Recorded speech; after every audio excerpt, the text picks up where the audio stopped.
Today we're going to be upgrading my Fuji Feather to a sealed cartridge bearing headset. Compared to the ball bearing headset that comes on the Fuji Feather, this is going to be a lot smoother, and it's going to be a set it and forget it. Most ball bearing, loose ball bearing devices or caged ball bearing devices tend to loosen up and need a little more adjustments.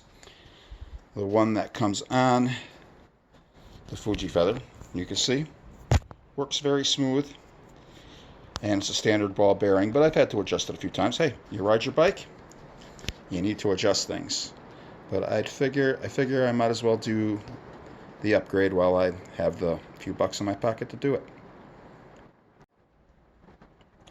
The tools that we're going to use today to install the headset are Allen wrenches. This is a headset race setter. It slides over the tube and hammers on. You can also just use an adjustable wrench and a hammer. This will remove the old headset races, but you can also just use a long screwdriver or steel rod and a hammer and tap it out that way. Screwdriver to help, flathead screwdriver to help remove the race that's installed on the fork now, and of course a hammer. And that's probably a little overkill, but it's the hammer I have. Okay, let's start by taking the stem and the wheel off. The wheel you could technically leave on, but if you take it off, it'll just make your life a lot easier.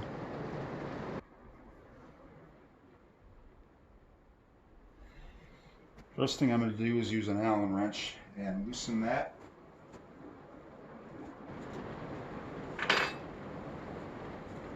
Sometimes the stem will just slide right out, but if it doesn't, you have to pop this down because there's a wedge in there. See, mine, pretty fortunate, it's loose, so it comes right out. But if it doesn't come right out, you loosen it and then you tap it with a hammer and it unlocks the wedge.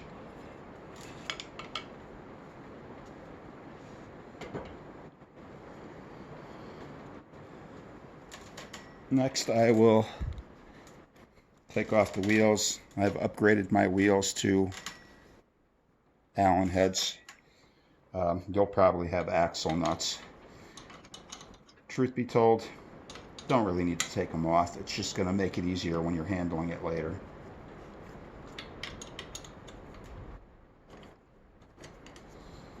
I'm recording this on my phone and I have it rested up against things to show you this.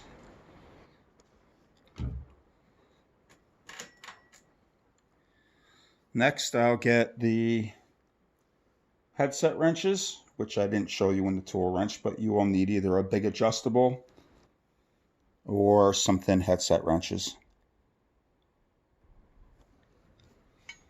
These are the headset wrenches, and I want a 1-inch headset like the Fuji's. It's usually a 32 millimeter. And this one here, you can see it's like a box end, so I can hold the bottom one with it and then just use the top to loosen it.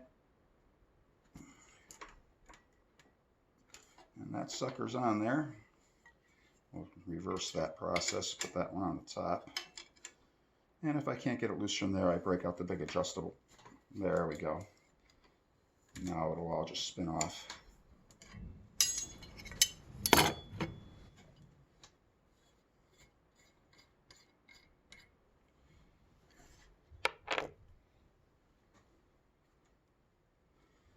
This has a keyed lock ring, which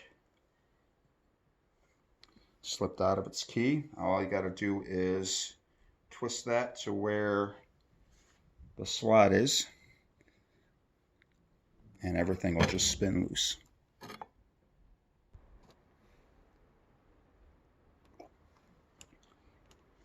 Okay. There's a lock washer up here. Basically, it's got a key and it goes into a slot in the fork right there. And it helps to keep things from loosening up. Believe it or not, most mechanics, once they seize like this, they usually file them off because they're not necessarily needed. But you can do it by any pair of channel locks vice grips. You don't really have to clamp it because you'll actually squish it. And then you twist it until it lines up with the key. Camera's probably not showing it. And then you can take your small screwdriver, and there you go. It's reusable. I would probably, if I had to reuse this key, I would just file the key part off. That key right there, because it'll end up twisting inside the threads, and it does bugger up your threads a little bit, but you could see, not horrible. This is like a junk steel versus a good, probably high tensile steel or chromoly steel. I'm not sure what Fuji uses for their forks.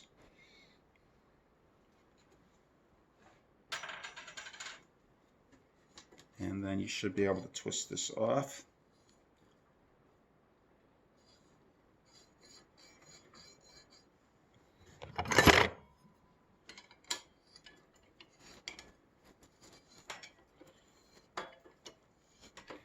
And the roughness is where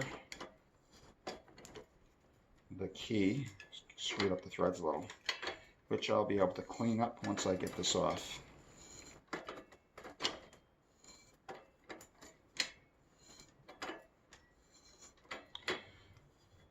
It would be nice if I had a big socket. It would make my life a lot easier. But these are tools I have to work with. There we go.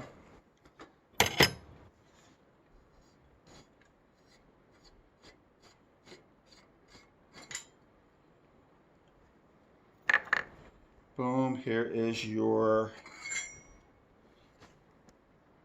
caged ball bearing that comes on a Fuji. It's got a little grease on it. Fuji could have used more, but there's your bearing race, ball bearings, the plastic seal. And now we need to pound that off.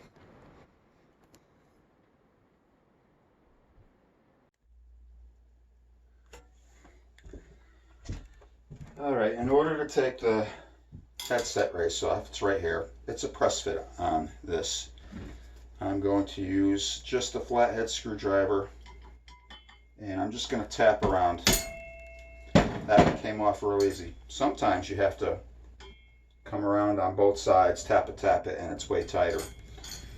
It's not necessarily a bad thing. Makes my life easier.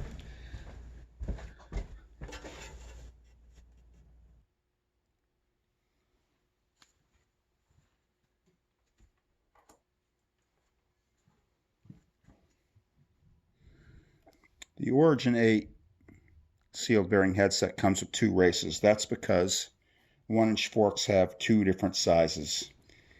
I'm not sure what the actual numbers are off my head, but one's bigger, like that one slides right on, which isn't correct. You want it to press on. And that one there, you can see that one there will press on. So what I'm going to do first is I'm going to just put a little bit of light grease or oil, just something to help it slide on quicker. I have a little needle injector grease gun, and I'm just going to put just a little, and then I will smear it around with my fingers. You don't need a lot of grease here. It's just for helping the race slide on. Grab the wrong one. There we go. And I'll get my race setter. If you don't have the Park headset race setter, you can always PVC pipe, copper pipe, an adjustable wrench around here, or any wrench around here, just tap it down. Since the seal bearing, you don't really want to mar this area up, but if you do, you're never going to feel it because it's not like it rides on ball bearings where you would feel. You don't want to mess those up. Basically, it's a slide hammer. And basically, you keep pounding it until it's flush against the wall where my thumb is.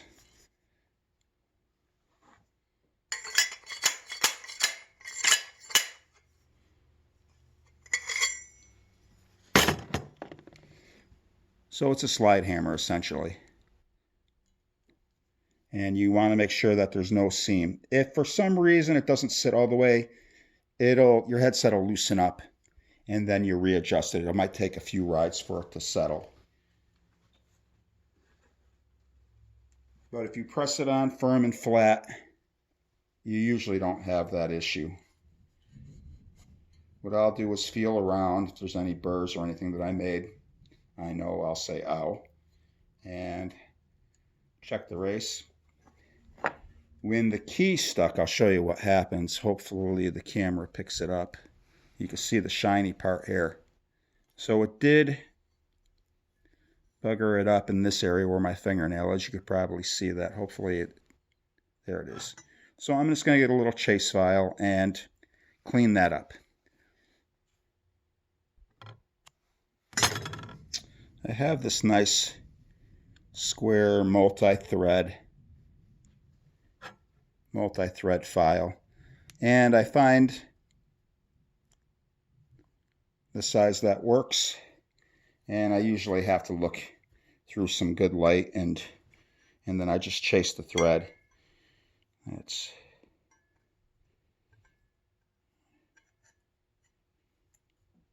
There we go. And basically I just keep riding it through the rough spot.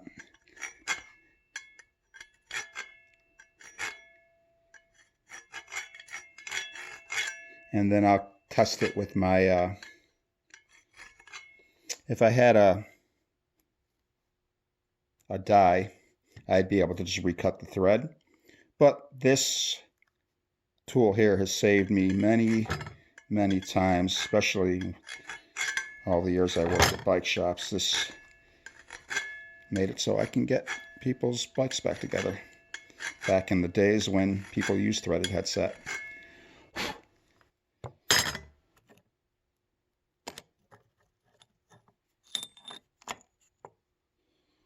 And I'll know when it's good is when this doesn't bind up bad going over it. It's got some bind. You can see I'm putting a little force on it.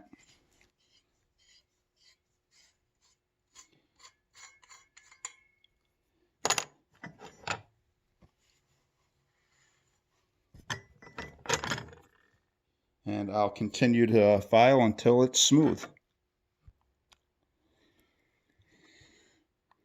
And there we go. That little chase file just made it so the threads are continuous. They're not mushed over. It helped to lift the threads, and now I can thread it on by hand, and it doesn't take me a lot of force. It's actually pretty good now, so I don't feel bad screwing a new headset on it and screwing up its threads. If you have any small triangle files, you can use that too and deburr the areas, and that always works. You can also put some lubrication on it afterwards to help things slide better. All right, so we have the race and the threads taken care of. Now we're going to move on to taking the races out. If you have socket extensions, they work good. Long screwdrivers. I happen to have an expanding tool which slides under, and this might be a 1 1/8 one. I might be using an extension, but we'll soon find out.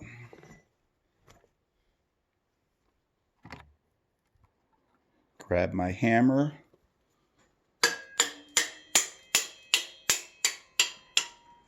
You just slide it down underneath the cup. Hear it snap. and now it's solid, so I end up beating from underneath. And it's hard to get the whole cup on my phone camera. Let's see. No, that's not horrible. Okay. Seeing it's starting to lift up around here.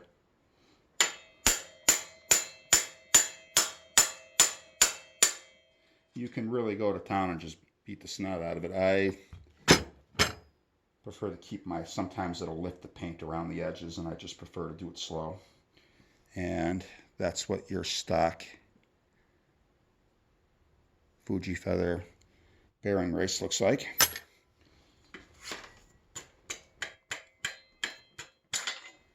And we go through the same thing this way.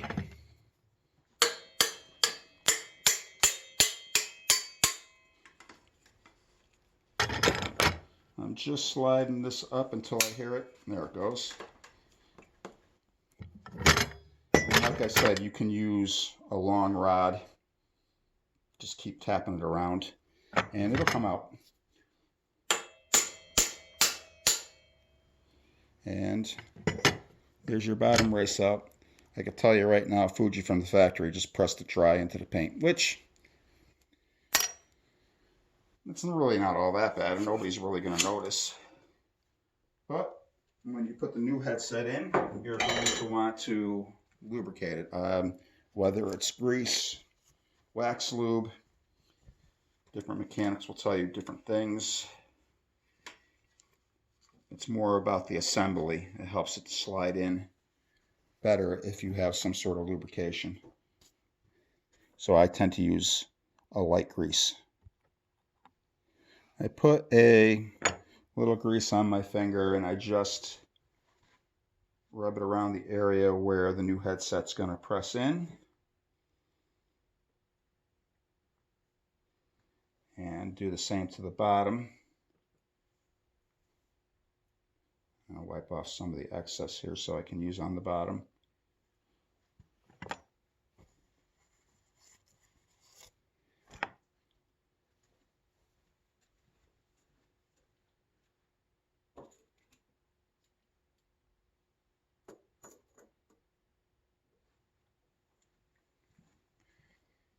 There's a top and a bottom to most headsets, and the thinner one tends to go on top and the larger one goes on the bottom. But you should check with the manufacturer, and a lot of times how it comes out of the box when you buy it is the direction they want you to put it in. I just rest it in here, and you can use blocks of wood and pound it in. Just pound it in as straight as you possibly can.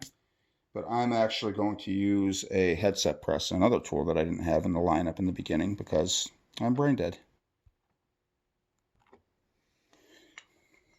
Alright, this is your Park headset press.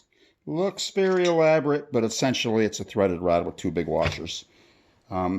You can actually do that. You can go to and get all thread big washers and press it in straight. But you can press them in with a block of wood, big carpenter's clamps, and a couple flat pieces of wood. Just make sure they're pressing in straight.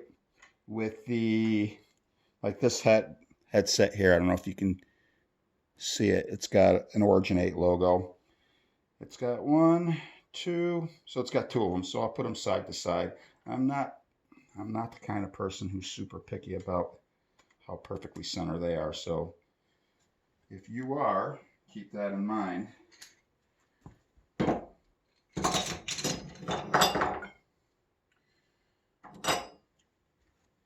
With this Park press, I always make sure to see how this the race is going to come in, because some headsets will wedge in it, but this one doesn't look like. And if it does, I put something like these big plumber pipes. That way the headset sits flush on it. But I don't think I'm going to need to use those today. And this headset press also comes with these, that way in case you need to press from the middle, but I won't need to do that with this headset.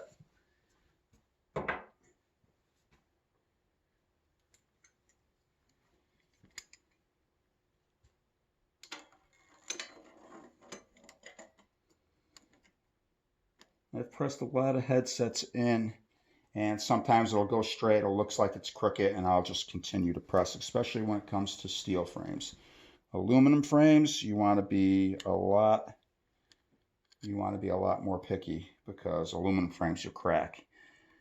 Carbon frames, most modern aluminum frames, hell, even modern steel frames, they don't do this press fit stuff. This is definitely old school. It's not clicking in, so it clicks in down here, and then I'll just tighten it up.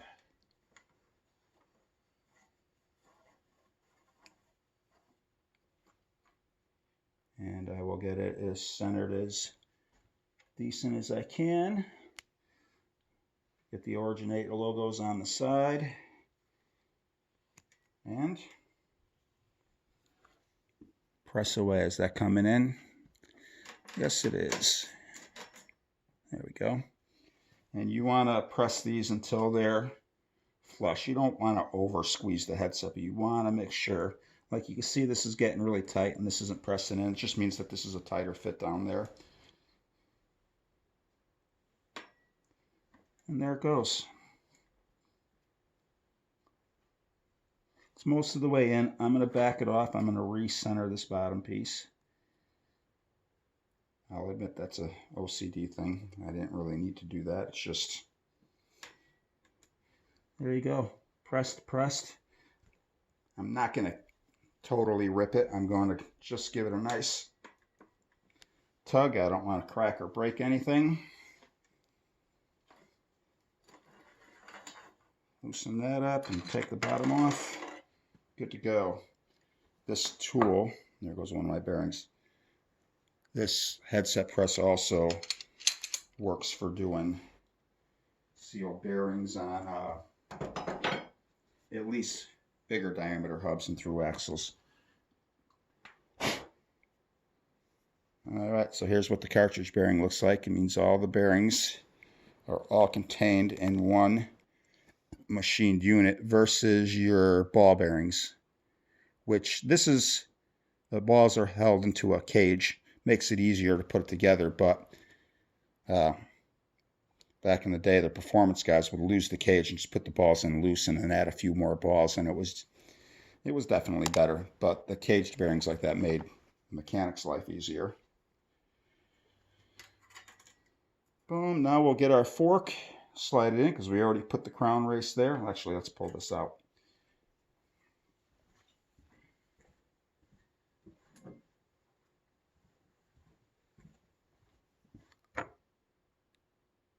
So here's your crown race. The bearing, you could see how it's the bearing is kind of chamfered there. It's chamfered to meet this angle, and when you compress it, it's a very smooth fit. And it's really not a bad idea to lubricate this. My hands are a little greasy, so that's enough for me. But a lot of people will really cake the grease on. They say it keeps the creaking of the headset down. But the truth of the matter is, I've never run into that issue. And because the front and rear bearings just pop out with your hands, and they compress by pressing down on these angled surfaces. And once they're compressed down, they don't move. But I will just put a little dab, and I'll just run it along the outside. A little too much grease is just overkill for this situation, I have found. Other people might argue with me and say, oh no, we gotta put tons of grease, it'll creak, it'll make noise. Well, in your environment, it might. In New England, not so much of an issue. There we go.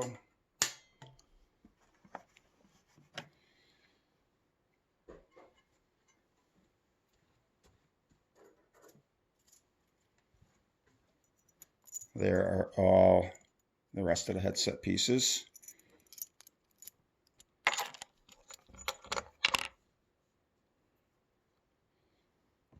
Now we're going to start off with the top race that presses into the angled cartridge bearing. So we're going to slide the fork up and in. There we go. We're going to start the threads here.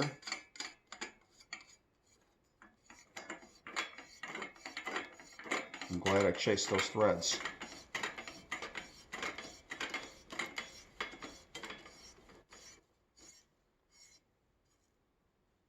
Oh yeah, nice and smooth. Another advantage to sealed cartridge bearings is you can preload them fairly tight, but the bearings always work smooth. You can't preload ball bearings or they end up pitting the races. I'm flexing it back and forth to feel for any play, and most sealed bearing headsets you're just never going to get that. This also came with the keyed headset spacer, and it's usually in the back of the fork, so we line the key up and drop it down. Bump, bump. There we go. The key is there to help to basically lock this. If this starts to unspin, it applies pressure on it, keeps it from unspinning fast. It's a little bit of a help. I wouldn't say that it truly is a great help. Now I might need to add a spacer, you might too, depends on the stack height, but I'm looking here and this isn't even coming to the top of the threads. So you don't want it to come through and bottom out on the last thread. There's a lip in there, it's hard to see. You want to be able to have adjustment room.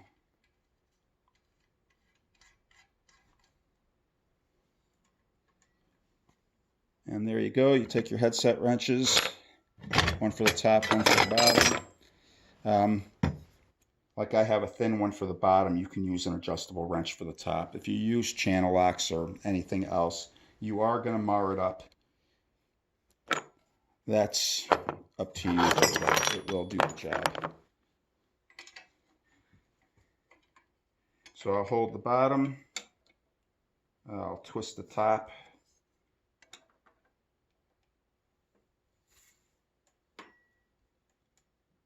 and then I will squeeze them together fairly firmly. This is an aluminum headset, so you don't really want to truly go to town on it. If it was a steel headset, you can gorilla grip it. Oh yeah, that's smooth. Good, good.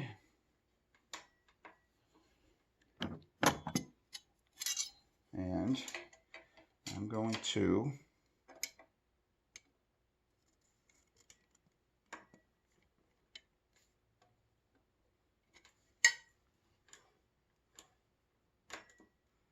back it off.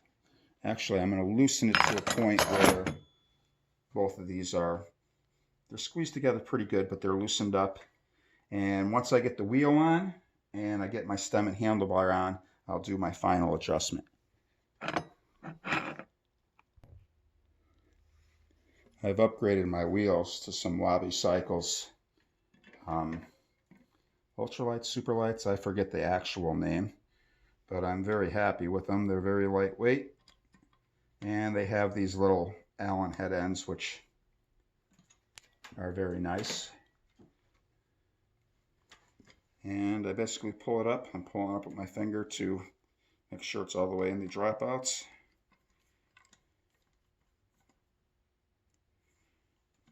I tighten them up. I make sure it's centered in the fork. I just eyeball it. And I kind of go side to side. In other words, making sure both axle nuts are all the way up in the dropout. You can actually do that on the ground too, just by having somebody press on the wheel set and then have them tighten it.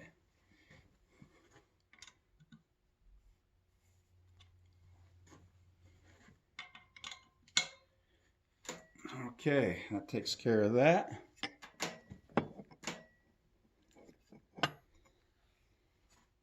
Oh yeah.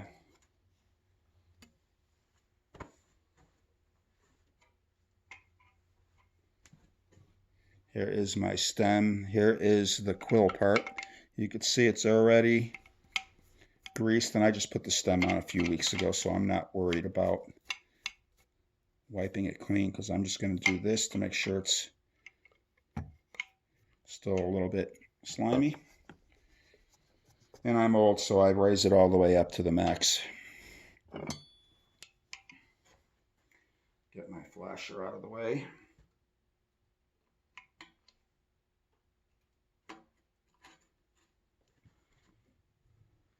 Yeah, there's a maximum shirt insertion line right where the grease mark is. There where my finger is. So I'll bring that right to the top. I'm having a hard time seeing it. There it is. Right there. I'll just snug it, and then I will get in front of it and straighten it. I will just eyeball it for now, and once I get on the bike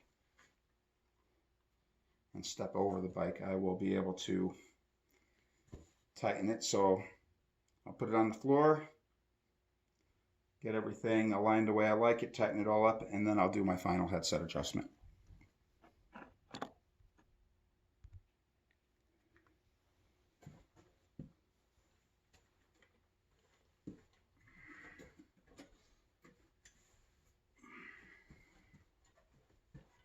I'm just using my knees to steady the wheel.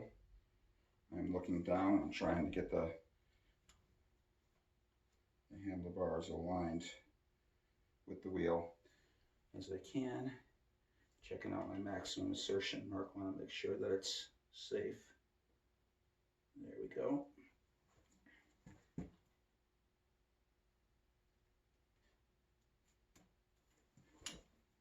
And that looks like something I can live with. Well, maybe not so much. I'll admit my OCD.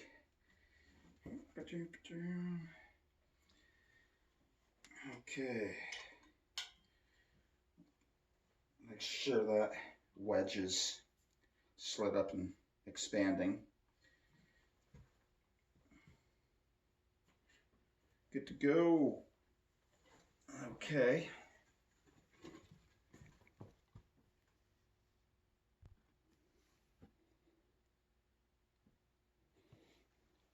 Now with the wheel on and the stem, I have something to flex back and forth. If you had front brakes, you would be able to clamp the front brakes, sit on the bike, you could rock back and forth, and you could feel for play. I don't run brakes on my fixie, so I'm able to do it like this. And what I'm going to do is I'm going to adjust it back till I have play, and then from there I will adjust it back to where I just let me play.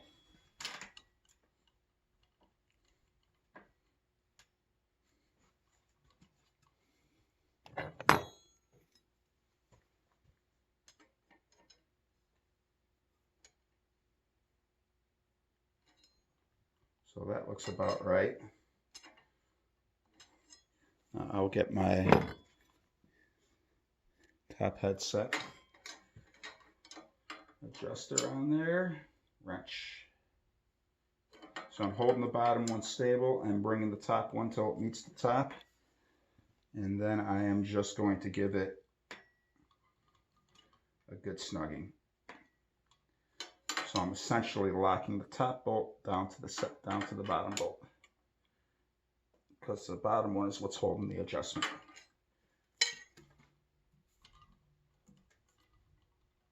There we go. And when I tighten the top, it looks like it bounded a little bit, so I'm going to back it off just a hair and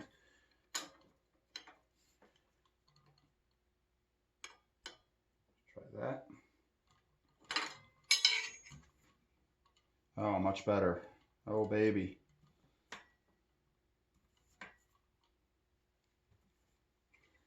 Now that I have that good, I'll give it a good tightening. That takes care of that. And now there's a sealed bearing headset on the Fuji, which is in high polish because it matches everything else on my bike. Can't even see the Originate. There it goes. Originate headset on the side.